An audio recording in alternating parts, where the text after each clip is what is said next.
ચાલો વિદ્યાર્થી મિત્રો, આજે આપણે પેરેગ્રાફ નંબર 68 અ હોસ્પિટલ વિશે સમજીએ.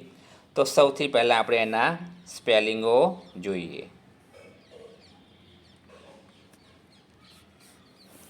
તો પ્રથમ છે ડૉક્ટર. ડૉક્ટર એટલે ડૉક્ટર. નર્સિસ. નર્સિસ એટલે પરિચારિકાઓ એટલે કે nurse. Ward boys. Ward boys એટલે સફાઈ કામદાર. વોર્ડ બોયઝ કહીએ તો પણ ચાલે. કેબિન. કેબિન એટલે ઓરડી, રૂમ. પેશન્ટ્સ. પેશન્ટ્સ એટલે દર્દીઓ. વેટિંગ. વેટિંગ એટલે રાહ જોતા. Looking after. લુકિંગ આફ્ટર એટલે ની સંભાળ લેતું. તો આ રીતે આપણે સ્પેલિંગો સમજ્યા પછી ફકરાને સમજીએ.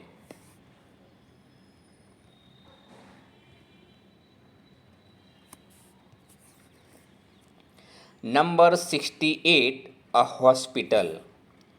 This is a hospital. આ દવાખાનું છે. It is big. તે મોટું છે. There are many people in the hospital. દવાખાનામાં ઘણા લોકો છે. There are many doctors and nurses. ઘણા ડૉક્ટરો અને નર્સો છે.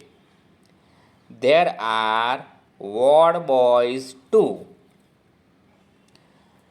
ત્યાં વોર્ડ બોયઝ પણ છે એટલે કે સફાઈ કામ કરનારા છોકરા. A doctor is sitting in his cabin.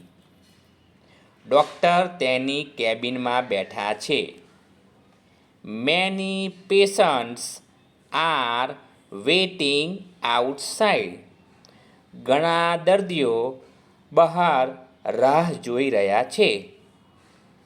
They are sitting on a sofa. તેઓ સોફા પર બેઠા છે. There is a small dressing room in the hospital. દવાખાનામાં નાનું ડ્રેસિંગ રૂમ છે. The doctors and nurses are looking after the patient. ડૉક્ટરો અને નર્સો દર્દીઓની દેખભાળ રાખે છે. તો આ રીતે તમે ફકરાનું વાંચન કરીને સમજી શકો.